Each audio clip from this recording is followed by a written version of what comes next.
رسوله الكريم أما بعد فأعوذ بالله من الشيطان الرجيم بسم الله الرحمن الرحيم هو الذي بعث في الأميين رسولا منهم يتلو عليهم آياته ويزكيهم وَيُعَلِّمُهُمُ الْكِتَابَ وَالْحِكْمَةَ صدق اللہ العظیم۔ درود پاک الصلاۃ والسلام علیک یا سیدی یا رسول اللہ وعلی آلک واصحابک یا سیدی یا حبیب اللہ۔ پڑھیے الصلاۃ والسلام علیک یا سیدی یا ابا الزہراء البتول وعلی آلک وَأَصْحَابِكَ يَا سَيِّدِي يَا جَدَّ الْحَسَنِ وَالْحُسَيْنِ یا غوث اعظم بمن بے سر و سامہ مدد قبلہ دین مدد کعبہ ایماں مدد۔ مقتدر اور معزز میرے سامعین و مشاہدین، بزرگوں اور نوجوان ساتھیوں، نعت خوانان شیریں لسان اور قبلہ شاہ صاحب حافظہ اللہ ورعا دامت برکاتہم القدسیہ، جیسا کہ آپ کی سماعتوں کی نظر ہو چکا، میرا جو آج کا مفوضہ یا مجوزہ کہہ لیں موضوع سخن ہے، یا کہہ لیں جس موضوع پر میں نے آج جسارت لب کشائی کرنی ہے، وہ ہے سیرت مصطفیٰ صلی اللہ علیہ وآلہ وسلم کی روشنی میں نسل نو کی کردار سازی۔ اگرچہ ظاہراً یہ موضوع ربیع الاول شریف کے مروجہ روایتی موضوعات سے یکسر مختلف نظر آتا ہے، لیکن ایسا نہیں ہے۔ یاد رہے، ولادت مصطفیٰ کا اصل مقصد کیا ہے؟ ہم میلاد تو مناتے ہیں، ولادت تو سرکار کی مناتے ہیں، منائیں، بڑھ چڑھ کے منائیں، لائٹنگ بھی کریں، لنگر بھی پکائیں، جھنڈیاں بھی لگائیں، جلوس بھی نکالیں، میلاد ریلیاں بھی نکالیں۔ کبھی تنہائی میں بیٹھ کے ہم نے سوچا مقصد ولادت مصطفیٰ ہے کیا؟ نبی پاک صلی اللہ علیہ وسلم کی ولادت کا مقصد ہے آپ کی بعثت، اور بعثت کا مقصد کیا ہے؟ یتلو علیہم آیاتہ ویزکیہم ویعلمہم الکتاب والحکمہ۔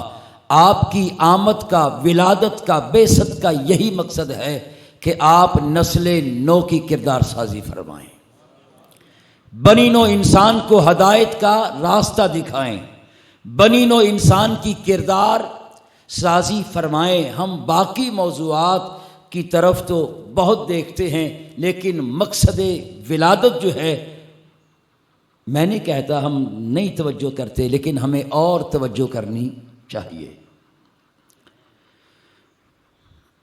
وقت بہت ہو چکا، تھوڑی سی میں تمہید بناؤں گا، پھر میں اس آیت کی طرف آؤں گا۔ بچے قوم کا سرمایہ ہوتے ہیں،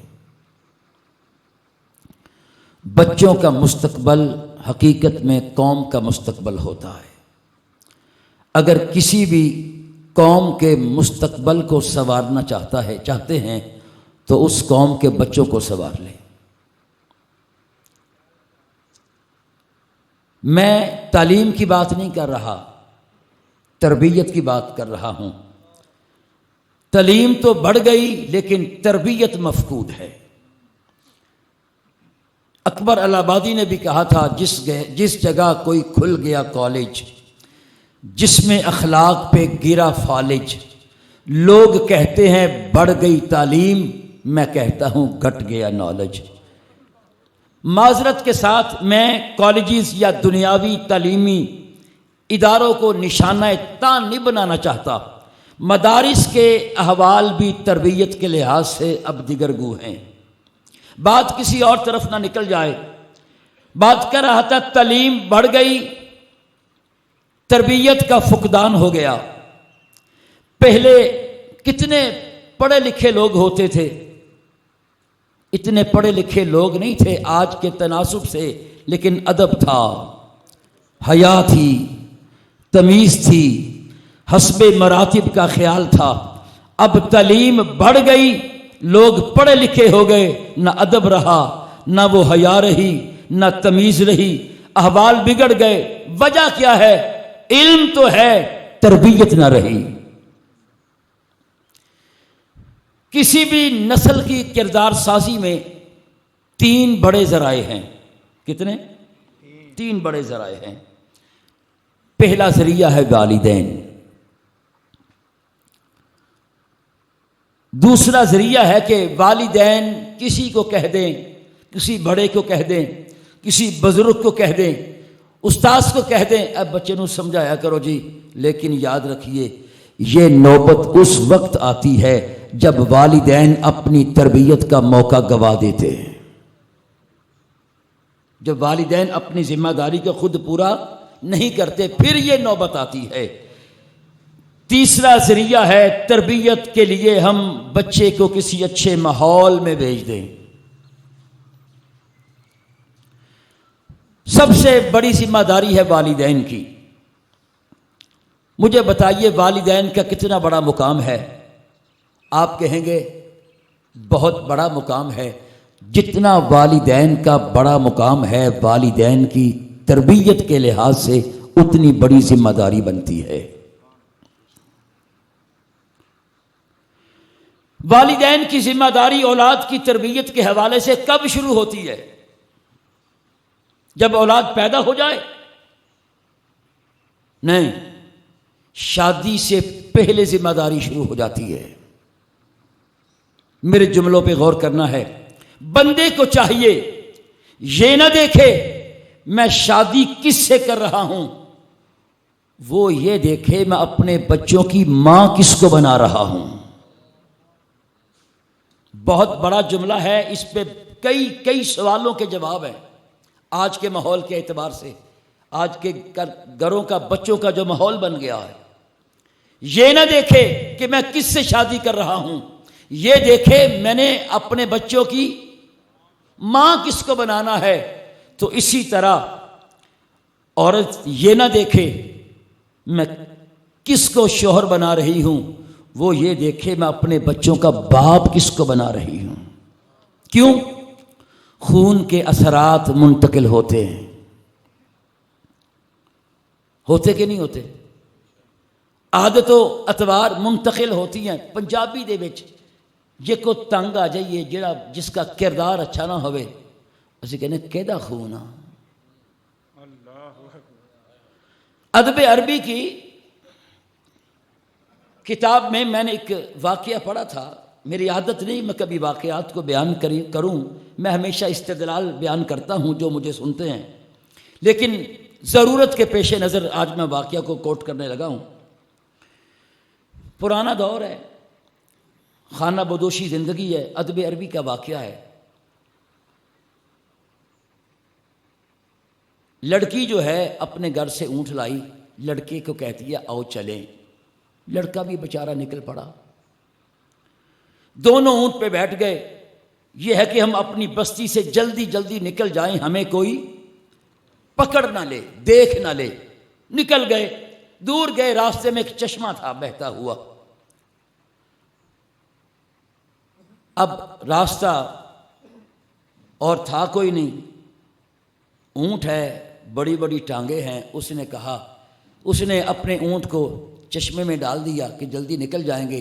وہ اونٹنی پانی میں بیٹھ گئی، اونٹنی پانی میں۔ اب وہ اسے مارتی ہے کہ وہ اونٹنی تو لڑکی کی تھی، مارتی ہے، جو بھی اس کو اٹھانا تھا اٹھی نہیں۔ آخر کار کہنے لگی تیری ماں بھی ادیں بندی ہوندی سی۔ بچہ فوراً اتر گیا، واپس جانے لگا۔ اس نے کہا ہویا کہ میں سارا کچھ چھڈ کے آئی ہوں۔ وہ کہنے لگا نہیں، اگر اس کی ماں پانی میں بیٹھتی تھی، آج یہ بیٹھ گئی ہے، آج ہم دوڑ کے آئے ہیں، کل ہماری اولاد بھی دوڑ کے کہیں جائے گی۔ بات کر رہا تھا کہ خون کے اثرات نسل میں منتقل ہوتے ہیں۔ بندے کو چاہیے یہ نہ دیکھے کس سے شادی کر رہا ہے، یہ دیکھے وہ اپنے بچوں کی ماں کس کو بنا رہا ہے۔ عورت یہ دیکھے، یہ نہ دیکھے میں شوہر کس کو بنا رہی ہوں۔ پھر بڑے بڑے من کے سودے ہوتے ہیں، یہ دیکھے میں اپنے بچوں کا باپ کس کو بنا رہی ہوں۔ بس تھوڑا سا اور ہے، پھر میں نے سیرت النبی کی طرف آنا ہے۔ نپولین نے کہا تھا، بہت مشہور جملہ ہے، تم مجھے اچھی مائیں دو میں تمہیں اچھی قوم دوں گا۔ میں اس جملے سے متفق نہیں ہوں۔ بڑے بڑے پروفیسر، ڈاکٹر اس جملے کو کوٹ کرتے ہیں اور فلیکس بنا کے کالجوں میں لگا ہوتا ہے۔ نپولین نے کہا تھا، ہماری عادت ہے انگریزوں سے ویسے ہی متاثر ہو جانا۔ جس نے سیرت النبی پڑھی ہو وہ کسی انگریز سے متاثر نہیں ہوتا، وہ خلق نبوی سے متاثر ہوتا ہے۔ نپولین کہتا ہے تم مجھے اچھی مائیں دو میں تمہیں اچھی قوم دوں گا، یعنی اس نے ساری کی ساری ذمہ داری جو ہے وہ ماں کے کندھوں پہ رکھی ہے۔ آئیے سیرت مصطفیٰ میں دیکھتے ہیں نبی پاک نے ذمہ داری کس کو سونپی ہے۔ نبی پاک فرماتے ہیں صلی اللہ تعالی علیہ وسلم، کل مولود یولد علی الفطرہ، ہر بچہ دین فطرت پر پیدا ہوتا ہے۔ ابواہ یحودانہ او ینصرانہ او یمجسانہ، فرمائیے اس کے والدین ہیں جو اسے یہودی بنا دیتے ہیں، اسے نصرانی بنا دیتے ہیں، اسے مجوسی بنا دیتے ہیں۔ یعنی نبی پاک نے اکیلی ماں کے کندھوں پہ ذمہ داری نہیں رکھی، ابواہ فرمایا ماں کی بھی ذمہ داری ہے، باپ کی بھی ذمہ داری ہے۔ اقبال سے پوچھ لیں، بولیے یار۔ اقبال نے کہا تھا یہ فیضان نظر تھا۔ دیکھیے ہم بس نا شعروں کے اوپر سے گزر جاتے ہیں۔ یہ فیضان نظر تھا یا کہ مکتب کی کرامت تھی۔ کتنی چیزیں ہو گئیں؟ دو، نظر کا فیضان، مکتب کی کرامت۔ یہ فیضان نظر تھا یا کہ مکتب کی کرامت تھی، سکھائے کس نے اسماعیل کو آداب فرزندی۔ اقبال کہتا ہے میں سوچتا رہا، آخر کار میرے فلسفے نے، میرے علم نے یہ جواب دیا ہے۔ حضرت اسماعیل علیہ السلام کو ابا جان ابراہیم کہتے ہیں بیٹے تمہیں ذبح کرنا چاہتا ہوں، سر جھکا دیا ہے۔ ابا جان ستجدنی انشاءاللہ تعالی من الصابرین، ابا جان جیسے کیجئے آپ مجھے صبر کرنے والوں میں سے پائیں گے۔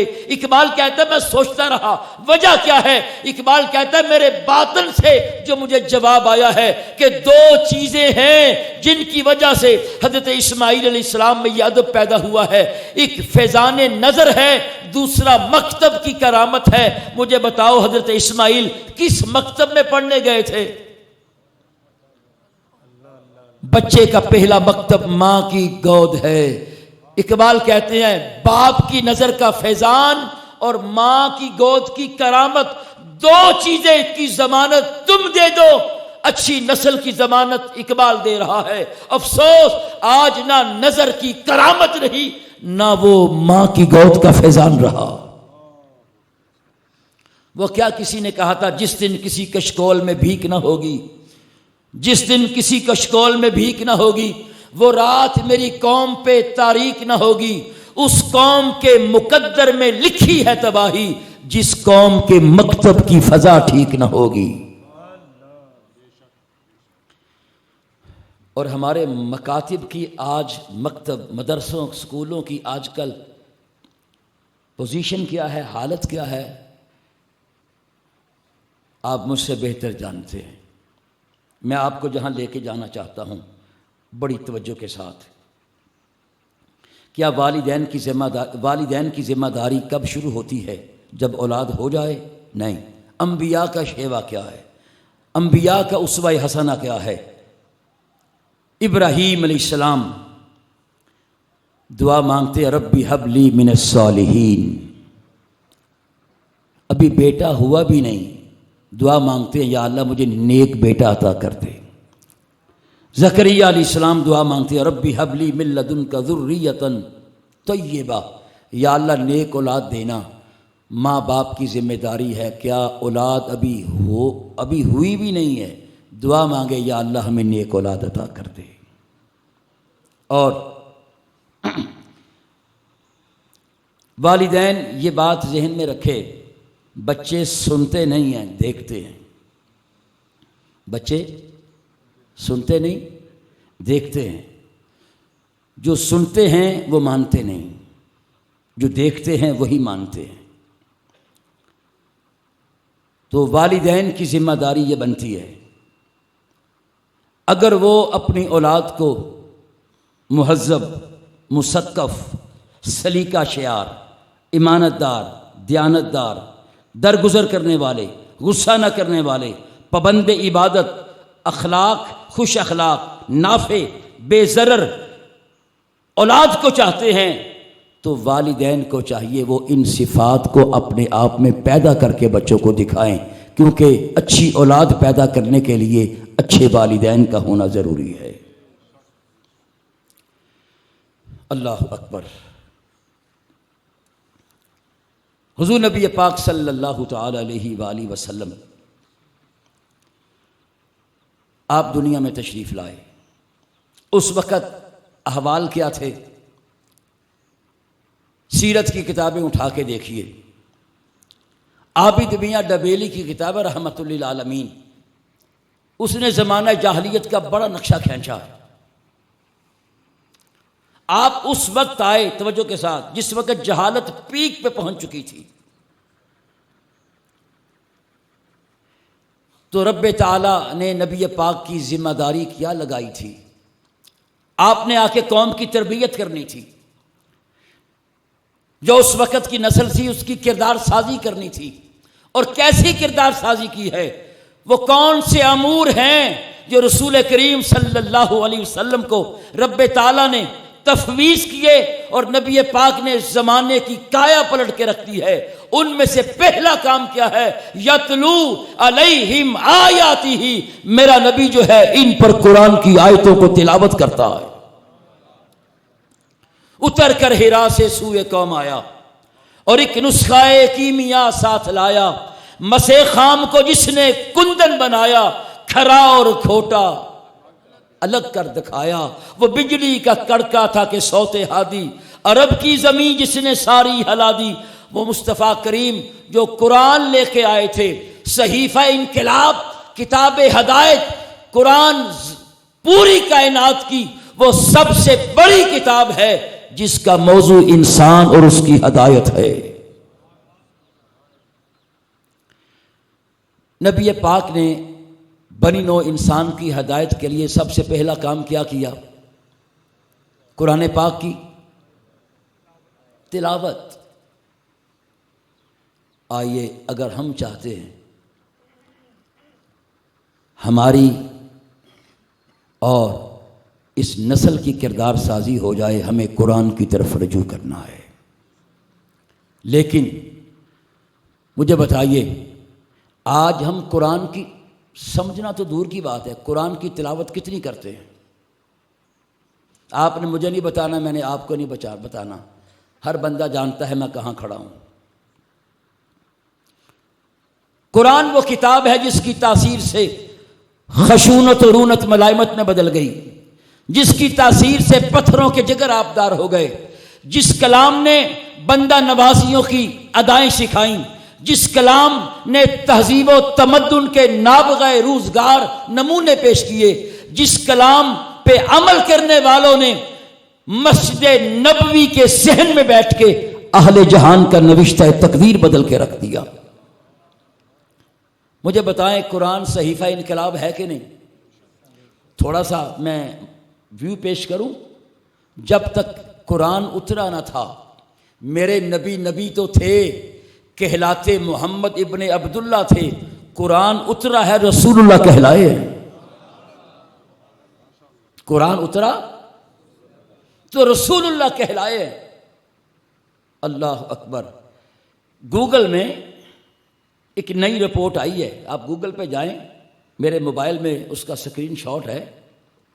یتلو علیہم آیاتہ، یہ کہہ لیں بعثت مصطفیٰ کا پہلا مقصد یا ولادت مصطفیٰ کا پہلا ہدف کیا ہے؟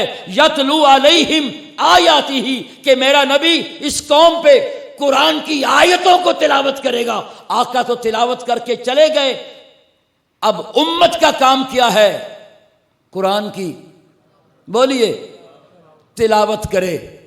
گوگل کی رپورٹ آئی ہے ہر روز، پتہ نہیں یہ 2022 کی ہے کہ 23 کی ہے، کہ ہر شخص جو ہے روزانہ ایوریج 7 گھنٹے موبائل استعمال کرتا ہے۔ ایوریج کتنا؟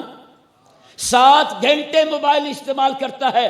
میں نے یہ رپورٹ پڑھی تو میرے دل میں فوراً خیال آیا، یہ قوم جو ہے 7 گھنٹے موبائل تو استعمال کر سکتی ہے، افسوس 7 منٹ قرآن نہیں اٹھا سکتی۔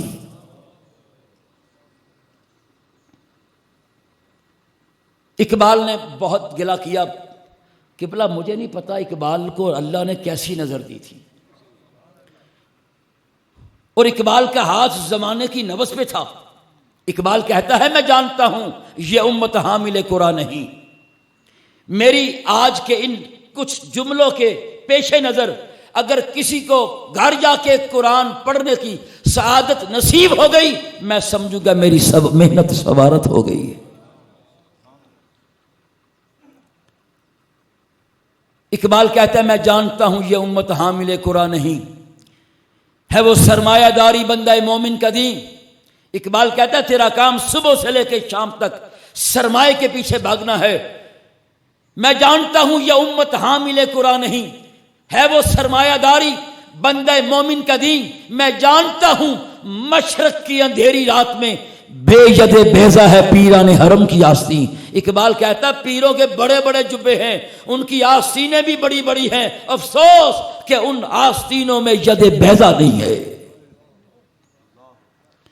نوائے وقت اخبار کا میں نے کالم پڑھا تھا، مدت ہو گئی، ہمارے پاکستان کے کچھ سیاسی اور سماجی سربر آوردہ لوگ چائنا گئے۔ اس کے بعد پھر میں ویزکی ہی کی طرف آ رہا ہوں۔ چائنا گئے تو اس وقت چائنا کا انقلابی موزے تنگ زندہ تھا۔ یہ اس سے پوچھنے لگے جی آپ بتائیں چائنا میں انقلاب کیسے لے کے آئے ہیں؟ کہنے لگا تم مجھ سے پوچھو کہ میں چائنا میں انقلاب کیسے لے کے آیا ہوں، بڑا مجھے افسوس ہوا ہے میں نے تمہارا قرآن پڑھا ہے چائنا میں انقلاب لے کے آیا ہوں۔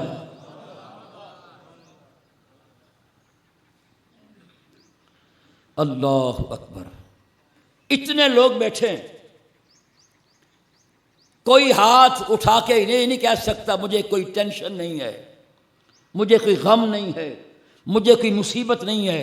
آج ہر شخص کسی نہ کسی مصیبت، ٹینشن اور غم کا شکار ہے۔ ارے ایک سوال ہر امتحان کے لیے کافی نہیں ہوتا، میرے جملوں پہ غور کیجئے، ایک سوال ہر امتحان کے لیے کافی نہیں ہوتا، ایک استاذ ہر علم کے لیے کافی نہیں ہوتا، ایک نوٹ ہر سودے کے لیے کافی نہیں ہوتا، ایک تجربہ ہر موقع کے لیے کافی نہیں ہوتا۔ اے انسان، قرآن کتاب ایک ہے جو تیری ساری زندگی کے لیے کافی ہے۔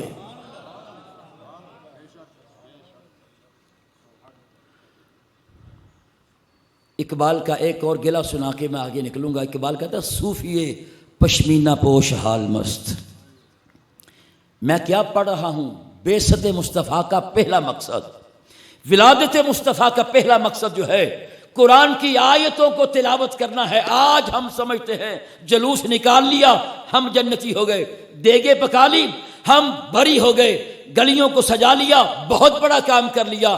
ارے ولادت مصطفیٰ، بعثت مصطفیٰ کا مقصد سمجھیے، پہلا مقصد ہے یتلو علیہم آیاتی ہی، میری قوم جو ہے وہ کیا کرے گی؟ قرآن کی ایک آیت ابھی مجھے یاد آئی ہے۔ قبلہ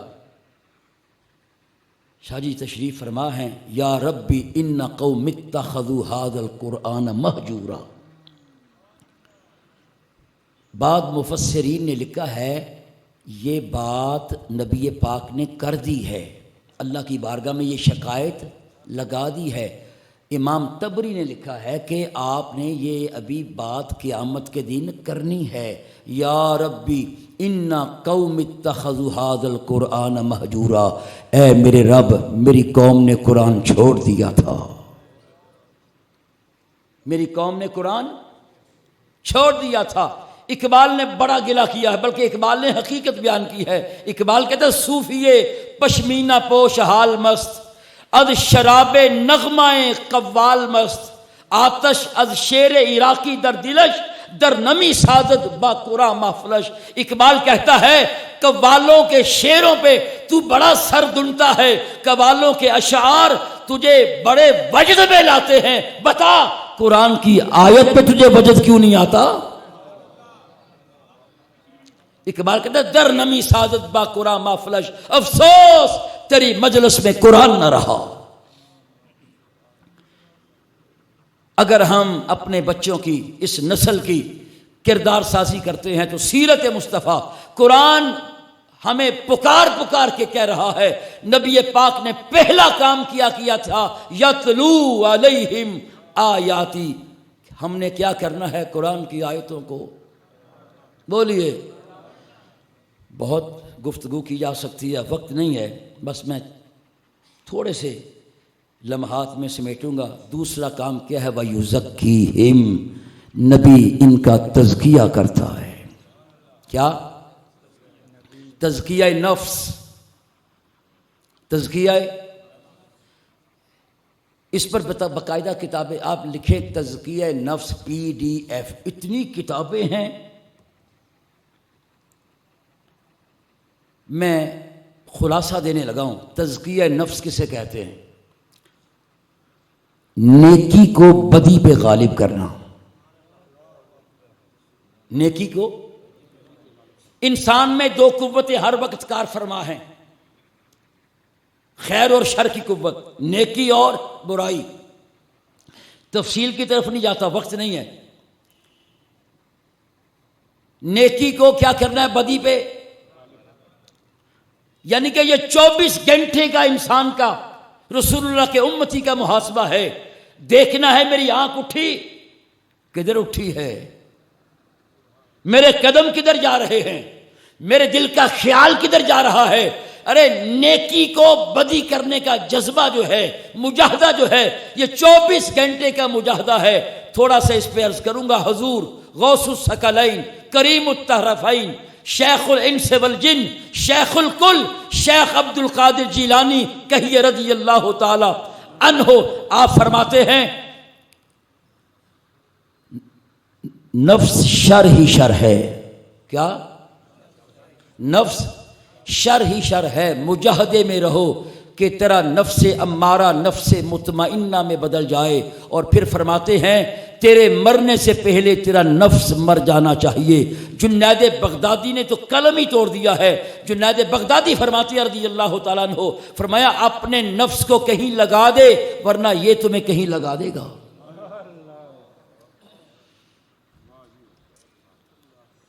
رسول اللہ سے پوچھا گیا حضور جنت کتنی دور ہے؟ جنت کیسا سوال ہے؟ حضور جنت کتنی دور ہے؟ فرمایا 2 قدم۔ آقا 2 قدم جنت؟ فرمایا ہاں، 1 قدم اپنے نفس پہ رکھ، دوسرا قدم تیرا جنت میں ہوگا۔ یہ ہے تزکیہ نفس۔ امام غزالی رحمۃ اللہ تعالی علیہ کی بات کر کے پھر میں وَيُعَلِّمُهُمُ الْكِتَابِ کی طرف آؤں گا۔ امام غزالی لکھتے ہیں اللہ تعالیٰ نے فرشتوں کو تخلیق کیا، انہیں عقل دی، شہوت نہ دی۔ جانوروں کو تخلیق کیا، انہیں عقل نہ دی، شہوت دی۔ انسان کو تخلیق کیا، اسے عقل بھی دی، شہوت بھی دی۔ فرمایا اب سمجھ لے، اگر تیری شہوت تیری عقل پہ غالب آ گئی تو جانوروں جیسا ہے، اگر تیری عقل شہوت پہ، اگر شہوت عقل پہ غالب آ گئی جانوروں جیسا ہے، اگر عقل تیری شہوت پہ غالب آ گئی تو فرشتوں جیسا ہے۔ اسی لیے کسی نے کہا تھا ترے دامنی پہ ہماری شیخ نہ جائیو، دامن نچوڑ دیں تو فرشتے وضو کریں۔ حالی نے کیا کہا تھا؟ فرشتے سے بڑھ کر ہے انسان ہونا، مگر اس میں پڑتی ہے محنت زیادہ۔ تزکیہ نفس پہ مجھے رابعہ بصری کا قول یاد آ رہا ہے، وقت نہیں، آگے چلتے ہیں۔ کیا پہلا مقصد فرمایا جا قرآن سیکھ۔ آپ سوچتے ہیں پتہ نہیں ناراض ہو گیا، جب آیا فرمایا اب آیا کیوں نہیں ملنے، کتنی دیر ہو گئی؟ اس کا جملہ سنیے، تاریخی جملہ ہے، آج ہمارے غموں کا مداوا ہے یہ جملہ۔ افسوس ہم نے سرکار کی سیرت کو چھوڑ دیا۔ کہتا ہے وجدت فی کتاب اللہ۔ آپ پوچھتے ہیں میں آتا کیوں نہیں ہوں، کیا ناراض ہو گیا؟ نہیں، ناراض نہیں ہوا۔ حضور آپ نے تو مجھے نسخہ کیمیا بتایا ہے، وجدت فی کتاب اللہ ما اغنانی عن باب عمرا، میں نے قرآن میں وہ کچھ پا لیا جس نے مجھے عمر کے دروازے سے بے نیاز کر دیا۔ مجھے بتاؤ اگر قرآن ایک صحابی کو یا تابعی کو فاروق اعظم رضی اللہ عنہ کے دروازے سے بے نیاز کر سکتا ہے، کیا قرآن آج ہمیں IMF سے بے نیاز نہیں کر سکتا؟ ورلڈ بینک سے بے نیاز نہیں کر سکتا؟ ہمارے غموں سے بے نیاز نہیں کر سکتا؟ آج ہم نے مفاہیم کو الٹ کے رکھ دیا ہے، ہمارے راستے الٹ گئے ہیں، جانا ادھر کو تھا جا ادھر رہے ہیں۔ ارے آئیے، رسول اللہ صلی اللہ علیہ وسلم کا تیسرا کام کیا تھا انسانیت کی کردار سازی میں، بنی نوع انسان کی ہدایت کے لیے؟ وَيُعَلِّمُهُمُ الْكِتَابَ، آپ کتاب کیا کرتے تھے؟ قرآن سکھاتے تھے۔ آج چلو اول تو گھر سے آواز آتی نہیں ہے پڑھنے کی، اگر بعد گھروں سے آواز آتی بھی ہے نا، یہی آندی ہے پڑھ لیا کر قرآن، پڑھ لو، سیکھنے دی گل نہیں آندی۔ یہ تو مولویوں کا کام ہے، یہ علماء کا کام ہے، وہ سیکھیں اور قوم کو بتائیں۔ نہیں نہیں نہیں، قرآن سب کی طرف آیا ہے، ہر شخص اپنے گھر کا مبلغ ہے۔ تیسرا کام کیا ہے؟ ہم کیا کریں؟ قرآن سیکھیں۔ چوتھا کام، بس اختتام پہ پہنچ چکا ہوں اور نتیجہ دینے لگا ہوں، وَيُعَلِّمُهُمُ الْكِتَابَ وَالْحِکْمَةَ، آپ حکمت کی بھی تعلیم دیتے ہیں۔ کس کی؟ بول دیجئے۔ علامہ محمود آلوسی نے لکھا اور بھی علماء نے لکھا ہے، حکمت سے مراد مصطفیٰ کریم کی سنت ہے، آقا کی، یعنی آقا نبی پاک صلی اللہ، کیونکہ قرآن کہتا ہے نا فَاتَّبِعُونِی، میری اتباع کرو۔ آقا نے فرمایا نا، مطلب کیا؟ آپ کی اتباع کیا؟ آپ کی سنت پہ چلنا ہے، آپ کی۔ علامہ محمود آلوسی نے، دیگر مفسرین نے لکھا حکمت سے مراد نبی پاک کی کیا ہے؟ بولیے، اس پہ پہروں گفتگو کی جا سکتی ہے، تعلیم کے ساتھ حکمت کو بیان کیوں کیا؟ امام شافعی کا قول میں پڑھ دیتا ہوں، آپ سمجھ جائیں گے۔ امام شافعی فرماتے ہیں سنت کو قرآن کی اتنی ضرورت نہیں جتنی قرآن کو سنت کی ضرورت ہے۔ سنت رسول، سنت مصطفیٰ کو قرآن کی اتنی ضرورت نہیں جتنی قرآن کو سنت کی ضرورت ہے، کیونکہ قرآن مصطفیٰ کریم کی سنت کے بغیر سمجھ آ ہی نہیں سکتا۔ لِتُبَيِّنَ لِلنَّاسِ قرآن کہہ رہا ہے، لِتُبَيِّنَ لِلنَّاسِ۔ آئیے نبی پاک صلی اللہ علیہ وسلم کی سنت کی طرف رجوع کریں۔ صحابہ کرام نے ہواؤں پہ حکومتیں کی ہیں، دریاؤں نے ان کے رکے پہ اپنے رخ موڑ دیے ہیں۔ وجہ کیا تھی؟ وہ مصطفیٰ کریم کی سنت کے پابند تھے۔ امام غزالی رحمۃ اللہ تعالی علیہ نے آج جو سنت کا زیادہ پابند ہونا، معاذ اللہ نقل کفر نباشد، ہم اس کو نا بیک ورڈ سمجھنا شروع کر دیتے ہیں۔ توجہ، ہم اس کو سمجھتے ہیں اسے کچھ پتہ ہی نہیں ہے۔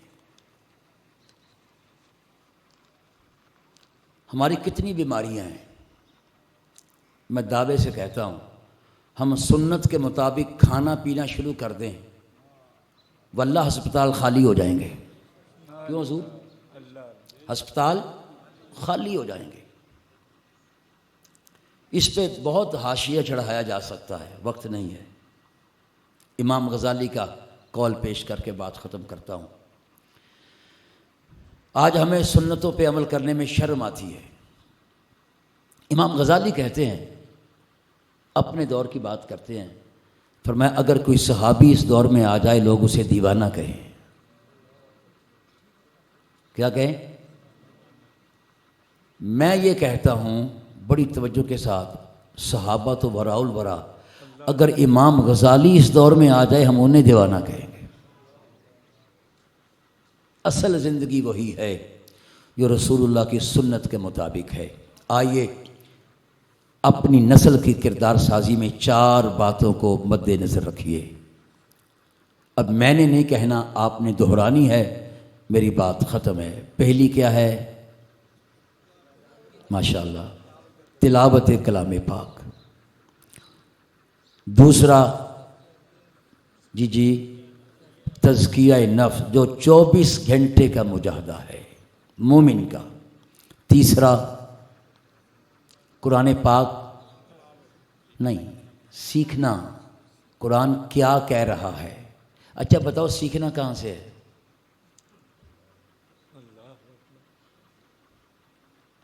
اردو تفسیر لے کے پڑھنے لگ جانا ہے؟ بولیے۔ آج کل کے نوجوانوں کو علم کا بڑا ہیضہ ہو چکا ہے، اپنے عقل نارسا پر بڑا اعتماد کر بیٹھے ہیں، جس وجہ سے آج کی نوجوان نسل زیادہ گمراہ ہو رہی ہے۔ میں قرآن حدیث پاک صحیح مسلم کی حدیث پڑھ دیتا ہوں۔ رسول اللہ نے فرمایا ان ھذا العلم دین فانظروا امن تاخذون دینکم، یہ علم دین ہے، دیکھو تم اپنا دین کس سے لے رہے ہو۔ حدیث پاک میں نے پڑھی ہے، صحیح مسلم، ان ھذا العلم دین فانظروا امن تاخذون دینکم، یہ علم دین ہے، تم فانظروا، تم دیکھو، غور و خوض کرو، امن تاخذون دینکم، اپنا دین کس سے لے رہے ہو۔ کیا سمجھ آئی؟ دین ہر کسی کو بولیے، جنوں مرضی کلپ ٹچ کر کے سن دے رہو۔ میرے غالباً ایف اے کا دور ہوگا یا بی اے کا دور ہوگا، والد صاحب کے ٹیبل پہ ایک کتاب پڑھی تھی جو کہ کسی اور عقیدے کی تھی۔ میں بیٹھے میں نے پڑھنی شروع کر دی تھی۔ میرے والد گرامی کو جو لوگ جانتے ہیں وہ پہلوان تھے، سانو کہنا چونڈی وڑتے جسم سے چونڈی نہیں وڈ ہوندی سی، اتنے شاہ زور تھے۔ دبکا ماریا کہندے رکھ دے تھے۔ میں کہ اسی بائی جی کہنے میں کہ بائی جی کی ہویا؟ کہندے پہلے اپنے عقیدے دیاں کتاباں پڑھو، پھر کسی ہور کتاب میں چکنا، ذہن چ کوئی خلش نہ پیدا ہو جائے۔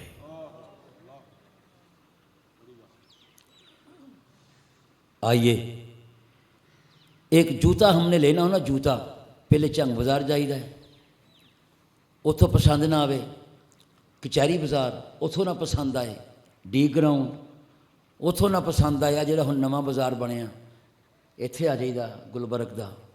ایک جوتا لینا ہو، ہماری چوائس کا یہ عالم ہے، دین دی گل جتھوں مرضی لے لو۔